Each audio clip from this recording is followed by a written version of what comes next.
అతనిది చాలామందిలాగే సాదాసీదా జీవితం. చిన్న ఉద్యోగం చేస్తూ కుటుంబానికి వెన్నుదన్నుగా నిలిచాడు. కానీ ఊహించని ప్రమాదం అతని తలరాతను మార్చేసింది. మంచానికి అతుక్కుపోయి బ్రతుకు పోరాటం చేస్తున్న మహబూబ్నగర్ జిల్లా వాసిపై సాక్షి ప్రత్యేక కథనం. ఇక్కడ మంచంలో కదల్లేని స్థితిలో ఉన్న ఇతని పేరు పోచెప్ప.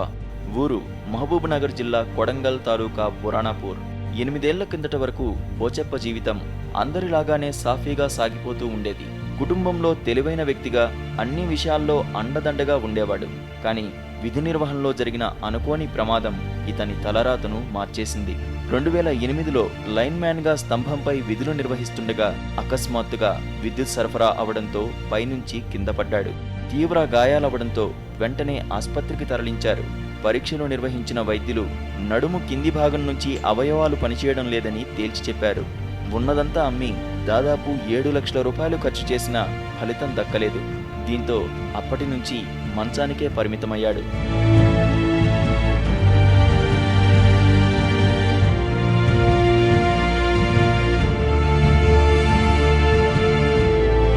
తిరిగి మామూలు మనిషి కాకపోయినా కనీసం తన కాళ్ళ మీద తాను నిలబడేందుకు పోచెప్ప చేయని ప్రయత్నం లేదు. ఎంతో మందిని ఆశ్రయించాడు.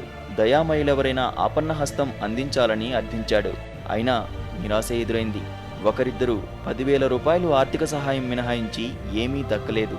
దీంతో వేరే దారి లేక తానే స్వయం ఉపాధిని వెతుక్కున్నాడు. రీఛార్జ్ కార్డులు, పెట్రోల్, డీజిల్ అమ్ముతూ డబ్బు సంపాదిస్తున్నాడు.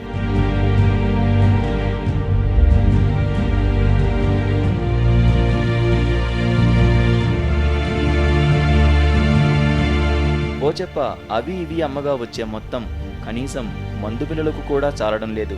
దీంతో అతని దీన అవస్థను చూసిన సాక్షి పోచెప్ప కష్టాలు లోకానికి చెప్పే ప్రయత్నం చేసింది. తన దుస్థితిని చూసి ఎవరైనా దయామయులు ఆపన్నహస్తం ఇవ్వాలని కోరుతున్నాడు. జీవనోపాధి చూపించాలని సాక్షి ద్వారా ప్రభుత్వానికి వినతించాడు.